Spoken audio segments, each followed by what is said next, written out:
Eccoci qui, cari naviganti, per proporvi un primer dedicato a Centurion, prendendo spunto dal risultato ottenuto sul campo da Raul Allegranza, che è riuscito nell'impresa di costruire un archetipo che ha un piano di gioco a dir poco innovativo. Siamo comunque nell'ambito di un colore, il blu, che offre tanto nella zona di comando, ma con questa lista andiamo a scardinare dalle fondamenta il modo di chiudere il match, con una meccanica, da poco rinnovata nel nome, che fonda nel passato di Magic e conta diversi affezionati stimatori, quella 1000. Sembra incredibile, ma grazie a questa leggendaria possiamo ambire a questa chiusura, a dir poco balzana e sulla carta neppure troppo efficace se paragonata ai danni diretti o da comandante. Ma come vedremo in questa disamina, il potenziale di quest'archetipo è più elevato di quanto uno possa immaginare.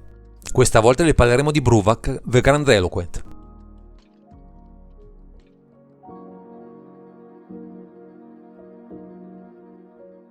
Abbiamo a che fare con una creatura più unica che rara, che convalida per la prima volta dopo tanti anni in cui i giocatori l'avevano indicato il termine 1000, sdoganando la capacità di una carta o di un effetto di gettare una più carte dell'avversario direttamente nel cimitero. Ma andiamo con ordine, descrivendo le sue caratteristiche. Con 3 mana, 2 generici e 1 blu abbiamo un consigliere umano con forza 1 e costituzione 4 e un'unica abilità, dirompente se abbinata ad altri effetti di macina. Nella sua abilità abbiamo, se un avversario vuole macinare una o più carte, macina invece il doppio delle carte. Per macinare una carta, un giocatore mette nel suo cimitero la prima carta del suo grimorio. Con questa leggendaria diamo valore, raddoppiando nei fatti, tutti gli effetti di 1000 rivolti verso un avversario, il che è un ottimo modo per rendere effetti, anche non particolarmente incisivi, di impatto, anche in un formato a 100 carte, che non risulterebbe altrimenti praticabile come chiusura. Abbiamo poi alcune carte che puntano a dimezzare il grimorio del nemico, sinergizzando così bene con questo generale da trasformarsi in chiusura al volo, convertendo così carte apparentemente poco incisive in qualcosa di definitivo. Ecco, in buona sostanza, l'azione proposta da questo Bruvak the Grandiloquent, con i suoi giri di parole infiniti, sarà in grado di stordire l'avversario fino a farlo soccombere d'inedia.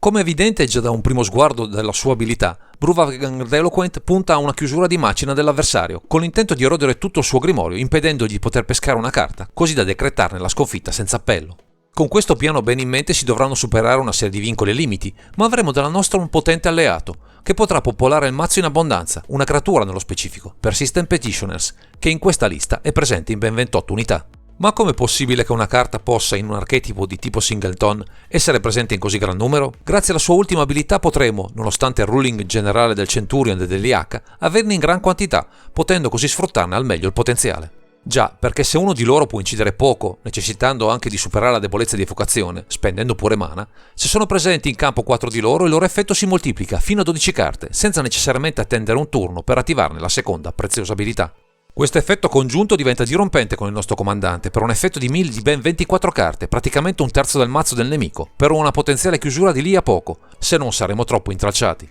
A queste creature affiancheremo una Mutavolt per dare manforte ai nostri postulanti, che accoglieranno con gioia questo cangiante per attivare la loro seconda abilità al volo, qualora fosse necessario raggiungere il fatidico numero di 4, avviando un mill consistente del nemico. Non avremo comunque solo questo effetto a disposizione, anzi, visto che il blu, a partire da Jace Memory Update, ha diversi strumenti interessanti per costringere il nemico a gettare carte nel cimitero, favorendo la nostra potenziale chiusura. Pensiamo ad esempio a Archive Trap, Fracture Sanity e Tasha's Eidos Laughter, come primi esempi in grado di colpire il grimorio dell'opponente in modo subdolo e inaspettato, erodendo le carte a disposizione, arrivando così a chiudere prima del previsto. Ci sono poi degli effetti innescabili nei modi più disparati, attraverso una serie di permanenti, tra l'altro Broad, Down Secret, Frightened Sanity, Psychic Corrosion, Sphinx Tutelage e Teferis Tutelage, che presi singolarmente non danno da pensare, ma uniti al generale possono creare un volume di 1000 impressionante. Ci sono poi alcune carte, come accennato nelle premesse, Madeline Cacophony e Traumatize, che possono dimezzare il grimorio dell'opponente, ma con il nostro consigliere umano in campo risultare vincenti in un'unica semplice mossa, in barba a chiusura combo fulminea. C'è poi un altro modo per rendere efficace una chiusura di 1000 attraverso un tap effect di Intruder Alarm, attivabile dai Persistent Petitioners e persino da una pedina prodotta da Forbidden Orchid, pur di stappare con profitto i nostri enable, così da garantirci una rapida vittoria. Abbiamo anche una terra, Minamo School of Water Age, con questo effetto, ma sarà un'altra di loro, Cavern of Soul, vitale per la nostra azione, proteggendo dai counter tutti i nostri consiglieri, comandanti in testa, per una vittoria al limite dell'impossibile.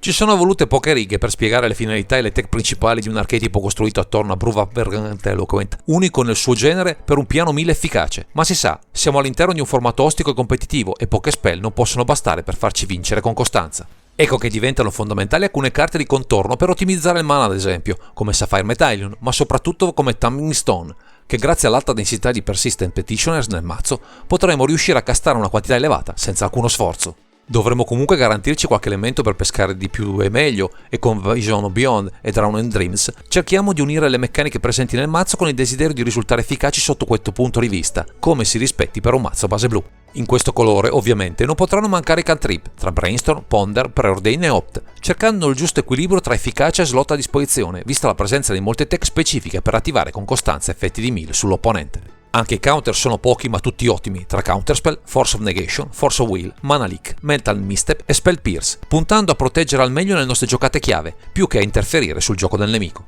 C'è però un'altra categoria di counter, tra Disallo, Stifle, Talesend e Trickblind, che ha uno scopo ben preciso: cortocircuitare gli effetti, come quello degli Eldrazi, di rimescolare il cimitero del Grimorio, evitando che il nostro piano si infranga su queste creature infide difficili da contrastare. Ci doteremo poi, visto l'unico colore a disposizione, di alcune magie modali tra Mage Charm, Cryptic Command e Mystic Confluence, superando senza sforzi doppi o tripli colori, visto che il blu sarà presente in abbondanza nella nostra mana base. Chiaramente, per non favorire avversari che fanno della recursione del cimitero il loro punto di forza, useremo con profitto carte come Relic of Progenitus e Scavenger Grounds, esiliando quelli forieri di grattacapi che potrebbero inficiare il risultato finale. Come strumenti di contorno ci doteremo di qualche terra speciale come Otawara Sorin City e Wasteland, non incidendo più di tanto sulle fonti di mana colorato, in cambio di qualche effetto di disturbo che può farci sempre comodo nelle nostre partite. Infine, come ultima chicca tra le 99, annoveriamo Jace the Mind Sculptor come ottimo strumento per fare value, puntando a fare nostro il match a suon di interazioni, ma soprattutto di effetti di macina incrementati al massimo.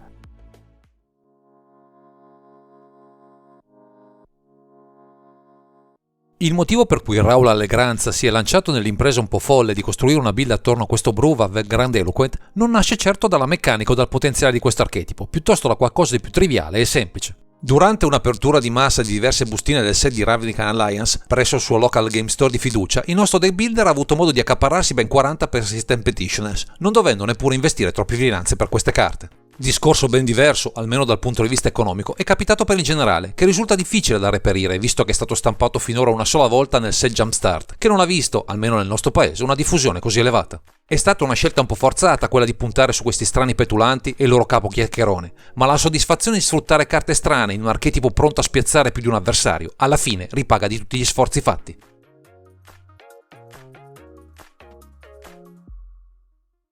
Con le chiare finalità di questa build, per Raul Allegranza è stato facile ipotizzare un gameplay per questo Bruvav Grandeloquent lineare e allo stesso tempo molto tecnico nell'esecuzione, ripensando completamente non solo le chiusure ma l'intera linea d'azione. Il fulcro del mazzo chiaramente passa per i molti persistent petitioners che oltre a risultare dei discreti paranti possono entrare in azione sin da subito con il loro effetto di mill, anche senza necessariamente avere il generale in campo. Solitamente sarà bene attivarne l'effetto nella end dell'avversario, rovinando eventuali azioni atte a recuperare, con i tutori, qualche carta specifica, rendendo la vita di determinati archetipi un lungo supplizio. Dovremmo sempre cercare, indipendentemente dal nemico da affrontare, di dotarci di qualche effetto per esiliare il cimitero avversario, evitando che un Eldrazi o qualche carta per rimescolare il cimitero nel Grimorio possa vanificare la nostra azione. Quindi un'azione ben diversa da quelle solitamente possibili, il che è un bene da un lato, ma richiede la massima attenzione dall'altro, per non perdersi nella dialettica del nostro Bruvav Grandeloquent, arrivando poi a un nulla di fatto.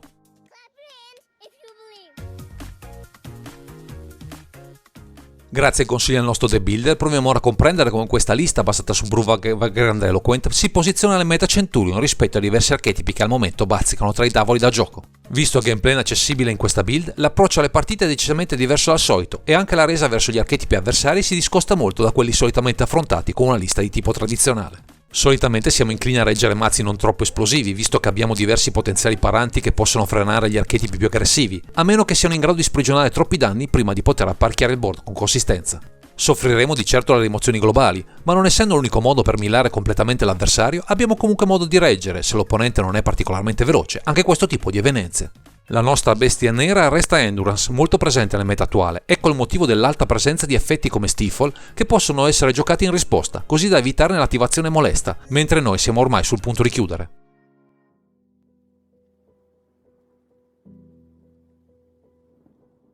Viste le peculiarità nella chiusura attorno a questo Bruvav Grandeloquent, il nostro Raul Allegranza sta accarezzando l'idea di provare un piano di gioco alternativo, sfruttando l'alta densità di creature tutte uguali all'interno di questa build fuori dal comune. Una carta assolutamente imprevedibile che può diventare dal nulla una will condition inaspettata è Coat of Arms, un artefatto capace dal nulla di trasformare i nostri persistent petitioner in bittante di tutto rispetto, pronti a chiudere i giochi in un solo attacco letale. Di certo una soluzione inaspettata per un mazzo monoblu, che ha tipicamente un piano di gioco di mill, ben distante dagli schemi classici o da quelli agro, presenti in colorazioni ben più aggressive.